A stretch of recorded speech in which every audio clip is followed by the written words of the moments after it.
broadcast. With terms like organic and gluten-free popping up on food labels everywhere, it can be really hard to figure out what truly is a healthy choice for you and which brands are just using buzzwords to get your money and get you to buy their products. So we've invited registered dietitian Lona Sandon in to help take some of the guesswork out of our shopping woes. So what should we be looking for on labels? Well, Lisa, one thing I always encourage people to do when they're shopping for food, look for your naturally nutrient-rich foods. So start with your foods that are whole and less processed. Does that mean fewer ingredients? Well, that just means, you know, more simple foods. So in most cases, it does mean fewer ingredients. But a healthy diet starts with fruits, vegetables, and lean whole meats. Foods, right. Whole foods. But if we have to buy packaged foods, which, let's face it, we do, what should we be looking for in particular? Because it's very confusing when something says gluten-free, all natural, and then you look at the label and it's this long with a bunch of words that I can't pronounce. It's misleading. Right. Well, yeah, people do get confused. I mean, this bag alone has several symbols on it. It's like, what do all those mean? Yeah. So let's do a close-up right here of the symbols. Right, so we have several symbols on there. One of them is the USDA organic label. So that little circle that says organic means this is a certified organic product. What that simply means is organic refers to how the ingredients were produced or farmed.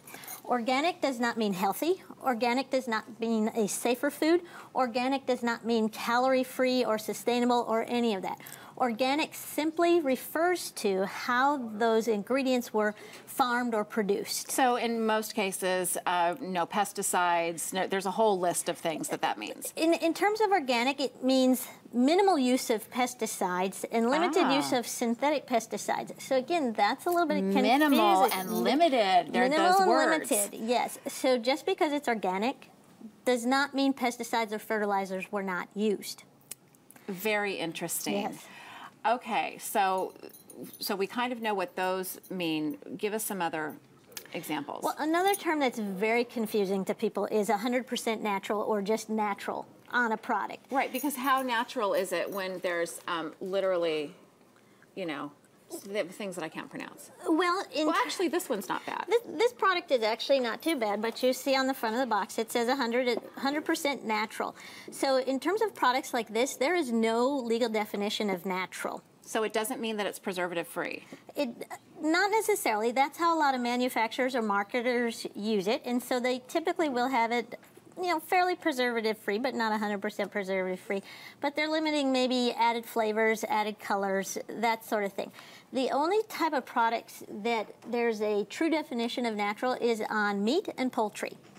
So you see here I have a can of chicken. This is 100% natural can of chicken. Well, sure, chicken's natural. I mean, it's real chicken, right? Well, there's no artificial ingredients. Okay. It's minimally processed, and there's no added color. So in terms of meat and poultry, these are the only things that can claim the 100% natural. All these other products, there's no legal definition of it. Why doesn't the FDA just do one blanket thing across everything and say you can only say organic if it's truly organic with zero pesticides and zero? I mean, because the organic laws, you have natural pesticides. So things like nicotine, sulfur, copper are all natural pesticides. Okay. Not free of danger. The dose makes the poison. But sometimes you said it could be limited amounts of synthetic pesticides. Yes. So it gets very confusing, doesn't it? Yes, there's a certain list of synthetic pesticides that are allowed on organic products. What about no GMOs or GMO-free? Explain what that means to everyone. That means there's no genetically modified organisms in any of the ingredients in the product. So a genetically modified organism is something where you have taken and changed the genes of the plant. So soybeans are... Which is most of our soybean crops, most of our corn crops, from what I read. Yeah, a large amount of soybean and a large amount of corn. A lot of the genetically modified corn is often used in animal feed.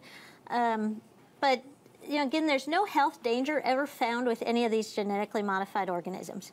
There's never been a health problem associated with it. It's more of people kind of fear, you know, what are you doing to my food? You're changing my food and in some way. the reason farmers do that is, of course, so it can grow faster, bigger, stronger, better. Well, Yeah, you're looking to create a plant that's going to produce more yield, is going to produce a yield with less pesticide, actually. So there are some benefits to using genetically modified organisms. Okay. Because there's less pesticide, fungicide, and all those kind of things that need to be used on some of those plants. So it's a buzzword, but do we really need to be that concerned about GMOs? I mean, at this time, I would say no. There's no evidence to suggest that we need to be terribly concerned about GMOs. So the moral of the story is to read the labels carefully? Read the label carefully. Don't get caught up by marketing hype.